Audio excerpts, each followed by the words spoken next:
The massive chamber on Nexus Prime buzzed with nervous energy. 47 different alien species sat in their assigned seats, all facing the center stage where the Supreme Counselor would soon speak. The air recyclers worked overtime to handle so many different breathing requirements. Some aliens needed thick methane clouds, others preferred thin oxygen, and a few survived on pure energy. Jiwon Kim sat calmly at the human table. She was tall for a human woman, with short black hair and dark eyes that missed nothing. Her blue diplomatic uniform was simple compared to the fancy robes and armor worn by other species. Next to her sat Taehyun Park, a broad-shouldered man in military dress. His job was to advise on defense matters. On her other side, Min-ho Lee adjusted his glasses and reviewed data on his tablet. He was the team's expert on alien biology and culture. The humans had been part of the Galactic Council for only 15 years. In that short time, they had gone from a small species with 3 planets to one with over 50 colonies. This rapid growth made many aliens nervous. Humans built things fast, learned faster, and seemed to have no fear of anything. A deep gong sounded through the chamber. All conversation stopped. The lights dimmed except for the center stage. Supreme Counselor Vextar floated into view.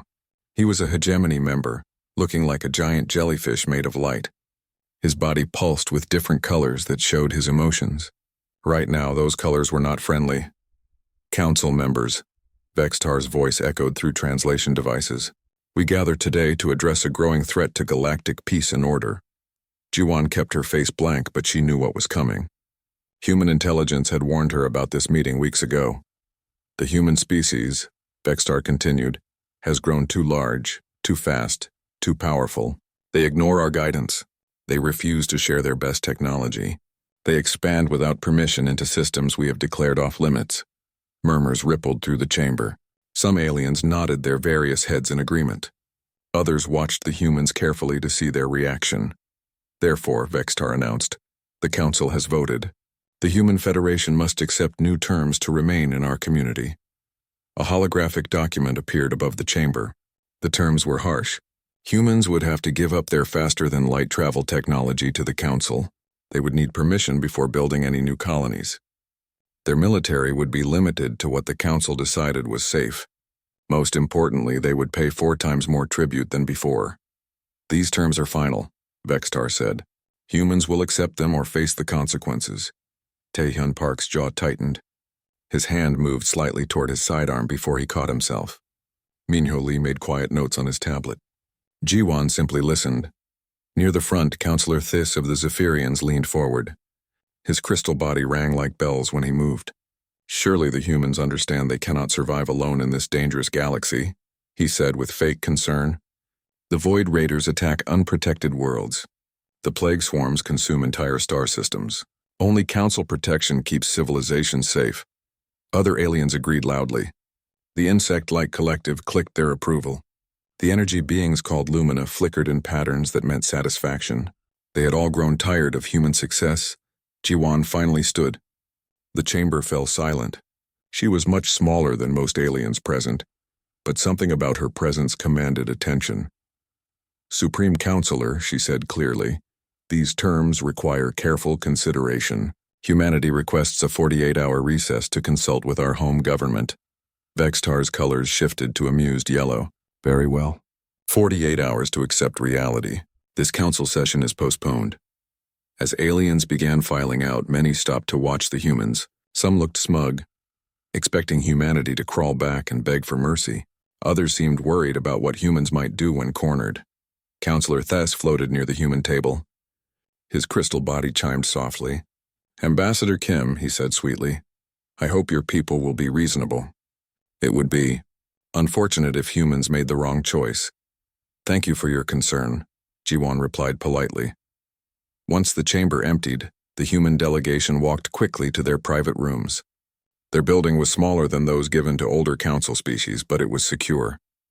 Human-made security systems protected against both physical and electronic spying. Inside her office, Jiwon activated the quantum communicator. The device was human technology far beyond what the Council used. It could send messages instantly across any distance without delay or interception. Priority channel to Earth, she commanded. Presidential code authorization. The device hummed to life. Within seconds, President Sang-hoon Choi's face appeared on the screen.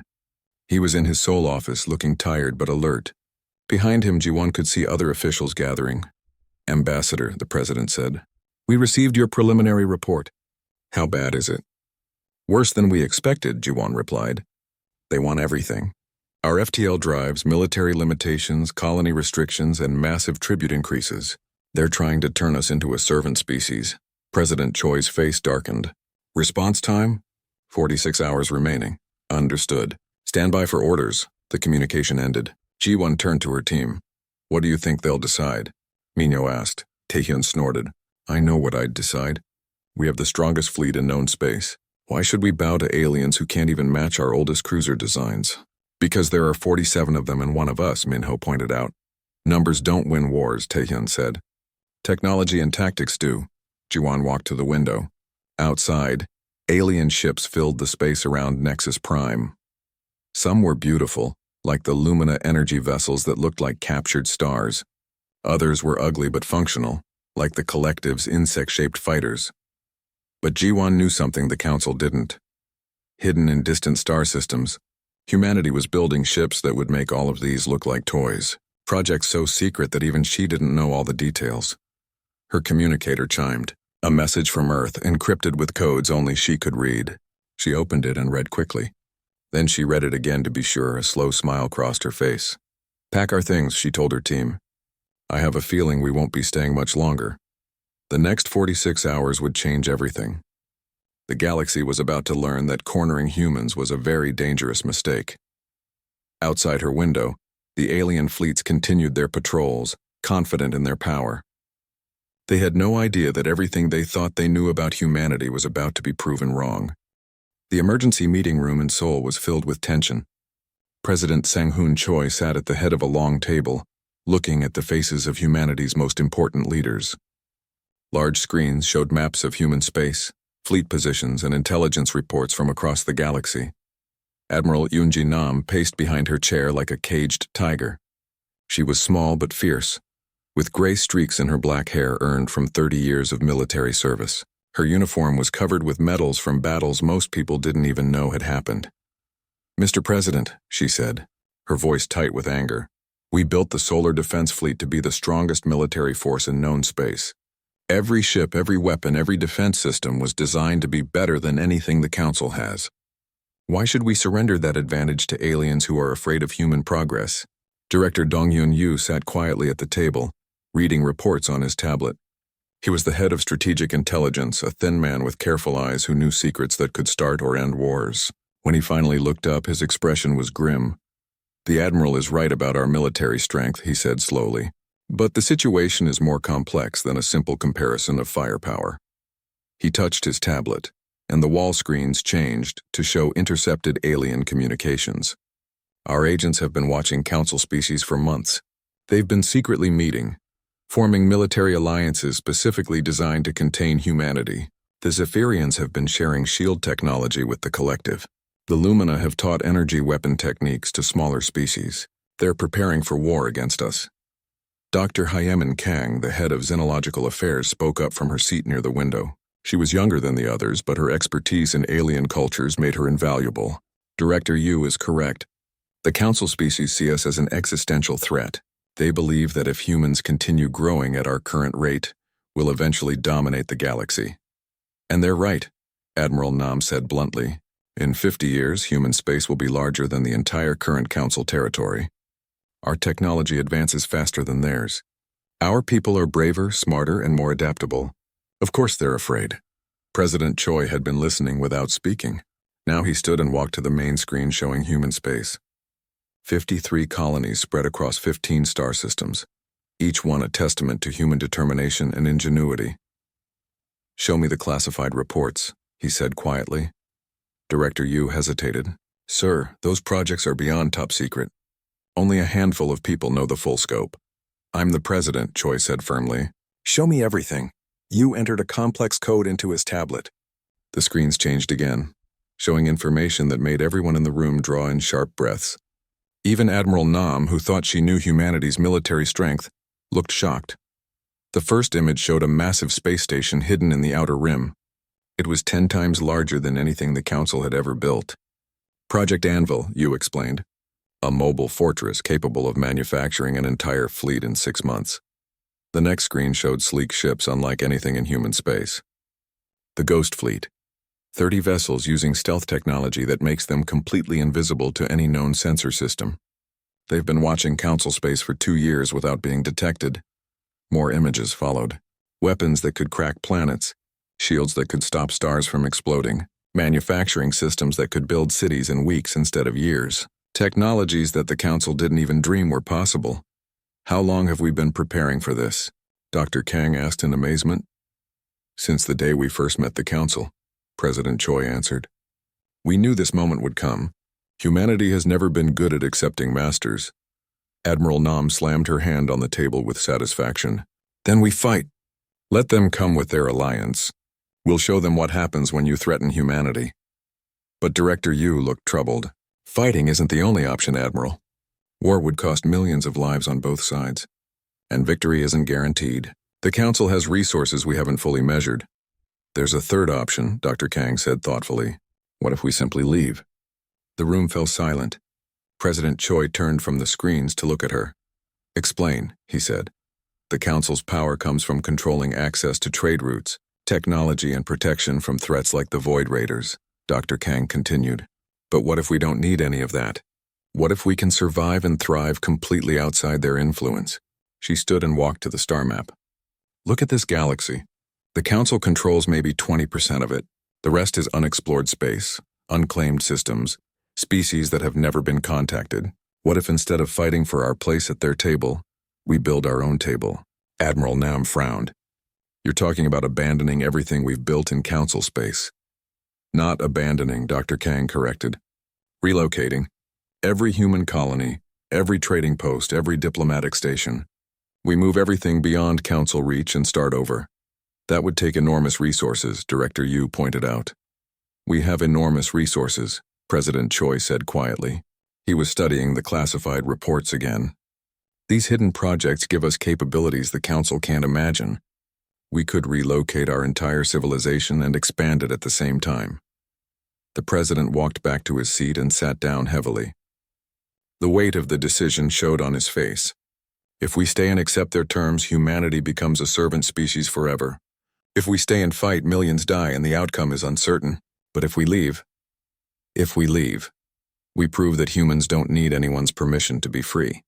Admiral Nam finished. Her anger had been replaced by understanding. Director Yu nodded slowly. Our intelligence shows at least 20 species that have been oppressed by the Council. If we demonstrate that independence is possible, others might follow. The Council's worst fear, Dr. Kang added, isn't that we'll destroy them. It's that we'll make them irrelevant. President Choi stood again and walked to the window. Outside, Seoul stretched to the horizon. Millions of people going about their daily lives. They had no idea that their president was about to make a decision that would change human history forever. Director Yu, he said without turning around. What are the risks of total independence? Unknown threats in unexplored space, Yu replied promptly. Potential resource shortages during the transition. Loss of intelligence networks in Council territory. Possible pursuit by Council forces. And the benefits? Complete freedom of action. Access to technologies and resources the Council has forbidden. Potential alliances with non-Council species. Unlimited expansion possibilities. President Choi was quiet for a long moment. Then he turned back to face the room. We didn't crawl out of Earth's gravity well to become someone else's servants, he said firmly. Humanity has always chosen freedom over safety, exploration over comfort, growth over stagnation. He picked up the secure communicator to Nexus Prime. Send a message to Ambassador Kim, he ordered. Tell her humanity chooses to walk away. The decision was made. In 46 hours, Ambassador Jiwon Kim would stand before the Galactic Council and change the course of galactic history. The Council thought they were forcing humanity to submit. Instead, they were about to learn that the most dangerous thing you can do to humans is try to put them in a cage. 6 months had passed since humanity walked away from the Galactic Council. The galaxy watched in stunned silence as humans made good on every promise Ambassador Jiwon Kim had made in that historic chamber. Fleet Admiral Kyungmin Bae, stood on the bridge of the dreadnought Incheon, watching the final phase of Operation Exodus. His ship was massive, larger than anything the Council had ever built, and it was just one of 12 identical vessels in the human deep space fleet. "Admiral," reported Commander So-Young Lim from her station, "the last civilian transport has cleared Council space. All 53 colonies have been successfully evacuated." "Evacuation casualties?" Bay asked. "Zero, sir. Every human citizen who wanted to leave has been relocated safely." Bay nodded with satisfaction. The logistics of moving 20 million people and all their equipment had been staggering, but human efficiency had made it look easy. More importantly, they had done it without any help from the Council. "What's our current territorial status?" he asked. 68 new colonies established beyond the Outer Rim," Lim replied. 15 more under construction. "Resource extraction is ahead of schedule in all sectors." The Admiral smiled grimly. Humanity hadn't just left Council space. They had expanded far beyond it with breathtaking speed. While the Council debated what to do about the human problem, humans were claiming star systems at a rate that left alien observers speechless. "Sir," the communications officer interrupted. "Priority message from Intelligence Command." Admiral Bay walked to the secure terminal and entered his authorization codes. Director Dongyun Yu's face appeared on the screen, looking tired but pleased. "Admiral," Yu said, "we're detecting massive Council fleet movements. They've been mobilizing for 3 weeks now. It looks like they've finally decided to do something about us." "Let them come," Bay replied calmly. "What are we looking at?" "Combined task force from 12 species, approximately 300 vessels of various classes. They're heading for the Kepler sector, probably expecting to find human colonies there." Bay checked his tactical displays. The Kepler sector had indeed been one of humanity's major colony areas 6 months ago. Now it was empty except for automated sensor arrays and a few nasty surprises. "Do they know we've relocated everything?" he asked. "Apparently not. Their intelligence is 6 months out of date. They're expecting to find defenseless human civilians. Instead, they'll find empty space and a demonstration of why attacking humanity is a bad idea," Bay said with satisfaction. "Anything else?" "Yes, sir. Ambassador Young-Ho Kwan reports major success with non-Council species. 12 civilizations have signed mutual defense pacts with us in the past month alone. The Drakmari Empire wants to discuss joining our alliance permanently." This was even better news. The Drakmari were a powerful species that the Council had kept suppressed for centuries. Their technology was advanced, their warriors legendary, and their hatred of Council oppression absolute. "What about the technology demonstrations?" Bay asked. "Dr. Jihyo Han's team has been very busy," Yu replied with a slight smile. "Yesterday they successfully tested the quantum tunnel drive on a volunteer cargo ship. Travel time from Earth to the Outer Rim dropped from 3 weeks to 6 hours. Bay whistled softly. Even he hadn't known the quantum drive was that advanced. "The Planet Shaper project is ahead of schedule," Yu continued. "We can now terraform a dead world into a garden paradise in 18 months instead of decades. And the stellar barrier generators are working perfectly. We could stop a supernova if we needed to." "What's the Council's reaction to all this?" Bay asked. "Panic," Yu said bluntly. "Their latest intelligence reports show human colonies increasing by 300%. Our military capacity appears to be at least 10 times what they estimated. Several Council species are having internal debates about whether they chose the wrong side." The communication ended, and Bay returned to his command chair. Around him, the bridge crew worked with quiet efficiency. These were humanity's best and brightest, trained to operate technology that made Council equipment look primitive. "Commander Lim," he said, "status report on the Council task force. They've entered the Kepler sector, sir. Sensors show they're spreading out to search for human settlements. Activate the welcome package." On tactical displays throughout the ship, Bay watched as hidden human installations came online. Sensor arrays that had been disguised as asteroids suddenly revealed themselves. Automated defense platforms emerged from gas giant atmospheres where they had been hiding. Most impressively, 3 human stealth ships decloaked directly in the middle of the Council formation. The Council fleet found themselves surrounded by technology they didn't even know existed. Their ships were centuries behind human capabilities, their weapons useless against human shields, their sensors blind to human stealth systems. But Admiral Bay wasn't interested in starting a war. He was interested in sending a message, open, A channel to the Council Fleet Commander, he ordered. The main screen showed a very nervous-looking Zephyrian admiral whose crystal body was flashing distress patterns. This is Admiral Theiss of the Council. Enforcement Fleet, the alien said, trying to sound authoritative. You are in violation of Council space. Withdraw immediately or face the consequences. Admiral Theiss, Bay replied politely. This is Fleet Admiral Bay of the Human Deep Space Fleet. You are currently in unclaimed space, approximately 50 light-years beyond the furthest Council territory. There are no human colonies here for you to threaten. That's impossible. Our intelligence clearly shows— Your intelligence is 6 months old, Bay interrupted. We relocated our entire civilization beyond your reach just as we promised.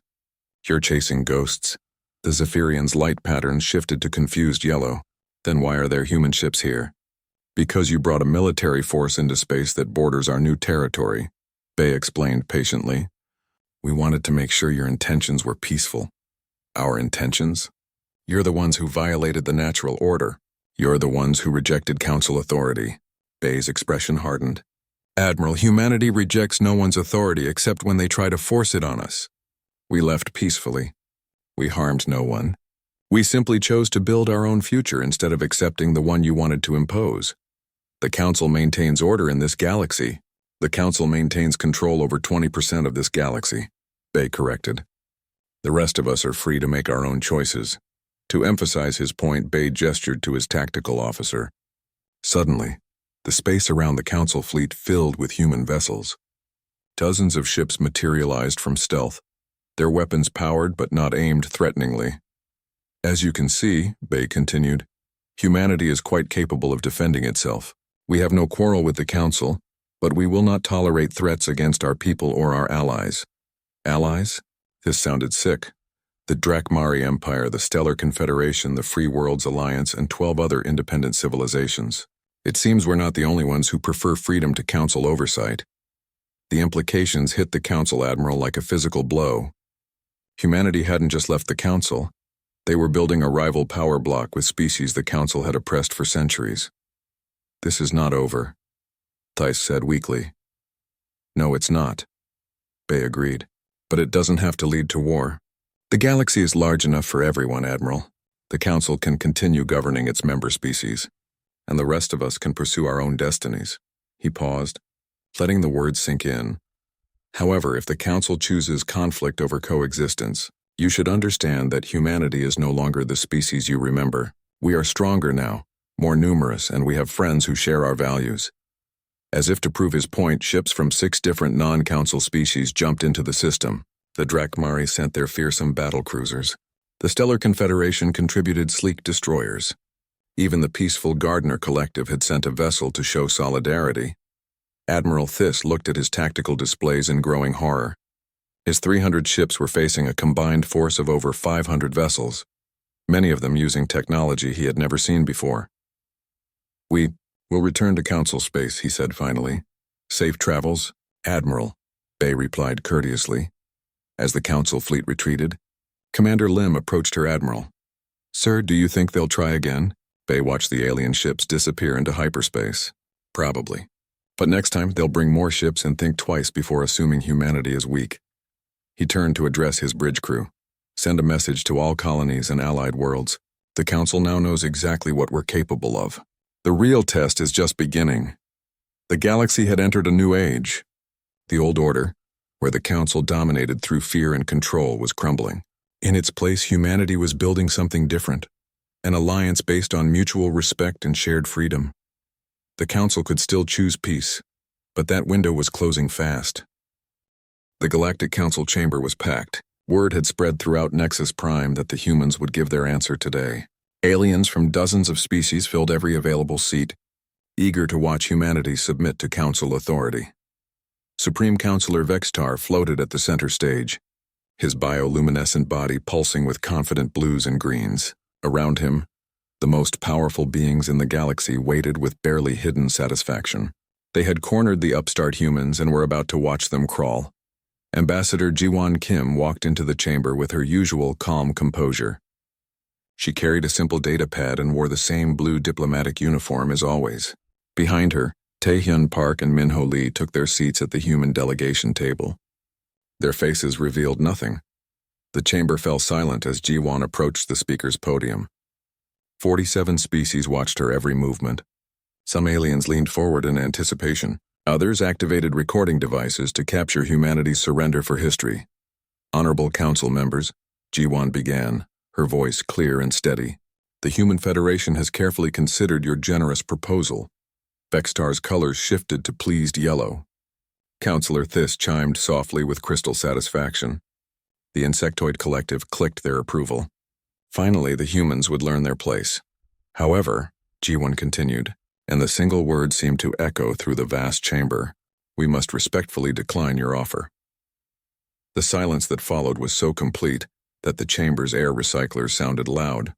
Then chaos erupted. Impossible! Vextar's colors flashed angry red. You cannot simply refuse. There are consequences. Decline? Councillor Thys rang like a broken bell. You think you have a choice in this matter? Alien voices rose in dozens of languages, all expressing shock and outrage. How dare these primitive mammals reject the Council's mercy? Ji-won waited calmly for the noise to die down. When it finally did, she continued reading from her prepared statement. The Human Federation withdraws from the Galactic Council, effective immediately. All treaties, trade agreements, and cooperative arrangements between humanity and Council species are hereby terminated. The chamber erupted again, but Ji-won's voice cut through the noise. All human colonies will be evacuated from Council space within 6 months. All human trading posts and diplomatic stations will be closed. All technology-sharing programs end today. Vextar's entire body turned deep purple with rage. You cannot survive without Council protection. The galaxy is filled with dangers you cannot imagine. The Void Raiders, added Councillor Merdan of the Collective, his insect voice clicking rapidly. The Plague Swarms, the Stellar Devourers. Without our combined fleets, these threats will destroy you. Ji-won looked directly at the Collective representative. Councillor Merdan, when was the last time any of those threats successfully attacked a human world? The clicking stopped. Merdan's compound eyes shifted nervously. The answer was never, and everyone in the chamber knew it. The deep space pirates, Thys offered desperately. They raid unprotected shipping lanes constantly. Have never captured a human vessel, Ji-won replied smoothly, despite numerous attempts. The chamber was growing quieter as aliens realized something troubling. In 15 years of membership, humanity had never once requested Council military assistance. Every threat they had faced, they had handled alone. You think your primitive weapons can protect you forever? Vextar demanded. There are forces in this galaxy that would crush your entire species.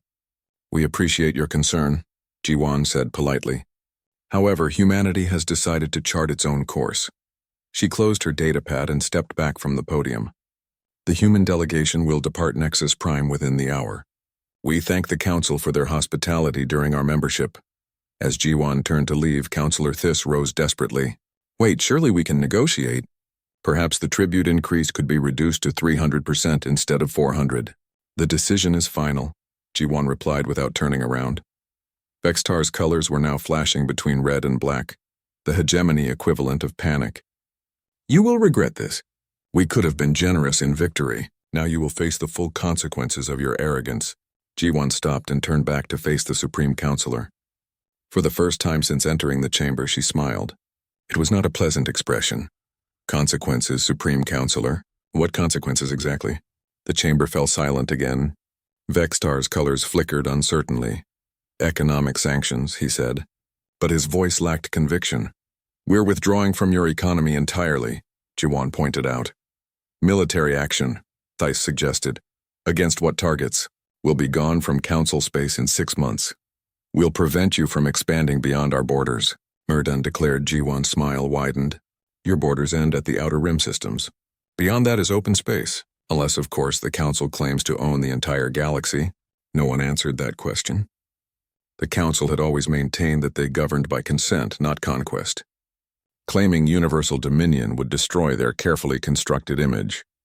Captain Jiho Song watched the proceedings from his ship, the Soul's Pride, which floated in orbit above Nexus Prime. His vessel was one of humanity's newer cruiser designs, sleek and deadly. More importantly, it was equipped with the latest stealth systems that made it effectively invisible to Council sensors. "Captain," his communications officer reported, "Ambassador Kim's transport is requesting escort clearance." "Granted," Song replied.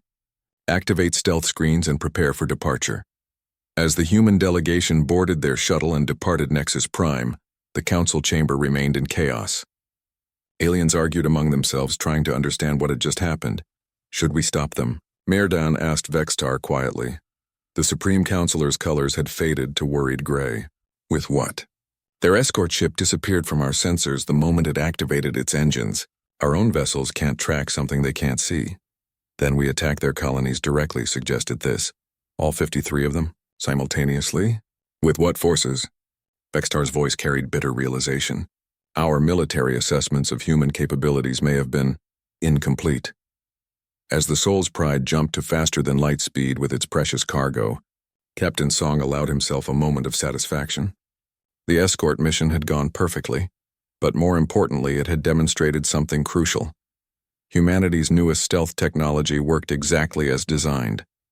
The Council's most advanced sensors couldn't detect a human ship that didn't want to be found. Back on Nexus Prime, alien leaders were beginning to grasp the magnitude of their mistake. For 15 years, they had assumed humanity was weak because humans had been cooperative. They had mistaken diplomacy for submission and courtesy for fear. "What do we do now?" a minor council member asked. Vextar floated silently for a long moment, his colors cycling through patterns of confusion and growing dread. "We find out exactly what humanity is capable of," he said finally, "and we pray we haven't made the biggest mistake in galactic history." Outside the chamber windows, the last human ships were disappearing into hyperspace. The galaxy was about to become a very different place. The Council had demanded humanity's submission and received their withdrawal instead. Soon, they would learn that there is a vast difference between a species that chooses to cooperate and one that can be forced to obey. Humanity had just reminded the galaxy of that difference in the most dramatic way possible. 1 year after humanity's dramatic withdrawal from the Galactic Council, the galaxy had transformed beyond recognition. President Minseo Park stood at the observation deck of Terra Nova, humanity's new capital world, watching the construction of the largest space station ever built. Terra Nova itself was a testament to human engineering. What had been a barren rock 18 months ago was now a garden world with blue oceans, green continents, and a breathable atmosphere. The planet-shaping technology that had created this miracle was just one of many innovations that had shocked the galaxy. "Madam President," her aide announced, "the delegation from the Vegan Republic has arrived." President Park nodded. The Vegans were the latest species to request membership in humanity's Free Systems Alliance. Their homeworld was dying from a plague that Council medicine couldn't cure, and they had heard that human doctors worked miracles. As Park walked to the meeting room, she reflected on how quickly everything had changed. The Human Federation now controlled over 200 star systems. The Free Systems Alliance included 26 different species. Most importantly, 3 former Council members had formally withdrawn to join humanity's growing coalition. The Galactic Council, meanwhile, was falling apart from within. On Nexus Prime, Supreme Councilor Vextar floated in his private chamber, his bioluminescent body dim with exhaustion. Reports from across Council space painted a grim picture of declining influence and growing rebellion. The latest intelligence summary. "Supreme Councilor," his aide announced nervously. Vextar's colors flickered weakly as he read. The news was worse than he had feared. 5 more species had voted to leave the Council. Human influence now stretched across 3 galactic arms. Worst of all, the Free Systems Alliance was offering protection and aid to any civilization that wanted independence. "How many systems do we still control?" he asked wearily. 27, Supreme Councilor, down from 49 at the beginning of the year. Vexatar's body flashed bitter purple. In 1 year, the Council had lost nearly half its territory without firing a single shot in anger. Humanity had simply offered a better alternative, and species were choosing freedom over security. The Supreme Councilor's meditation was interrupted by an urgent communication from Councilor Thys. The Zephyrian's crystal body was ringing with distress harmonics. "Vextar," Thys said desperately, "we have a crisis. The Vegan plague has reached the outer colonies. Our medical teams can't stop it." If it spreads to the core worlds, what about emergency protocols? Vexter asked. Useless. This plague adapts faster than our treatments. We need outside help. Both aliens knew what that meant. Only one civilization in the galaxy had shown the ability to cure diseases that council medicine couldn't touch. The irony was bitter. The species they had tried to dominate might be their only hope for survival. Meanwhile, in the Free Systems Alliance Medical Center on Terra Nova, Dr. Minju Seo was leading a team of doctors and xenobiologists in analyzing samples from the Vegan plague. Her reputation had spread across the galaxy after she'd cured 3 supposedly incurable diseases in the past year. It's definitely artificial, she announced to her team. Someone engineered this plague specifically to target vegan physiology. Her assistant, Dr. Hyunwoo Jin, looked up from his microscope. The question is who and why. That's for the politicians to worry about, Dr. Seo replied. Our job is to cure it. She turned to the communication panel and opened a channel to President Park's office. Madam President, we've analyzed the vegan samples. We can synthesize a cure within 72 hours, but we'll need access to their homeworld to distribute it effectively. President Park's voice came through clearly. Do it, whatever resources you need. There's one problem, Dr. Seo added. The vegan homeworld is still in council space. We'll need permission to send a humanitarian mission. Leave that to me, the president replied. 24 hours later, Admiral Jae-hwan-oh received the most unusual orders of his military career. Instead of leading a battle fleet into danger, he was commanding a humanitarian convoy to save the lives of aliens who had recently been humanity's enemies. The Busan Medical, humanity's most advanced hospital ship, led a fleet of 12 vessels toward vegan space. The convoy included medical supplies, portable treatment centers, and some of the best doctors in human space. What made the mission truly remarkable was its escort. Ships from 8 different Free Systems Alliance species had volunteered to protect the humanitarian convoy. Former enemies now worked together to save lives. As the convoy approached vegan space, they were met by a council patrol fleet. Admiral O opened communications with the alien commander. This is Admiral O of the Free Systems Alliance, he announced. We're carrying medical supplies and personnel to assist with the plague outbreak. We request safe passage to Vega Prime. The Council Fleet Commander, a nervous collective officer, consulted hastily with his superiors. The plague was spreading faster than anyone had expected. Council worlds were starting to report infections. They needed human help desperately, but accepting it would mean admitting that the Council couldn't protect its own people. Finally, the alien commander responded. You have safe passage, Admiral. Our escort will guide you to Vega Prime. The sight that greeted the human convoy was heartbreaking. Vega Prime, once a beautiful world of crystal cities and floating gardens, was now under strict quarantine. Millions of vegans were dying, and their own government seemed helpless to stop it. Dr. Seo's team worked with incredible efficiency.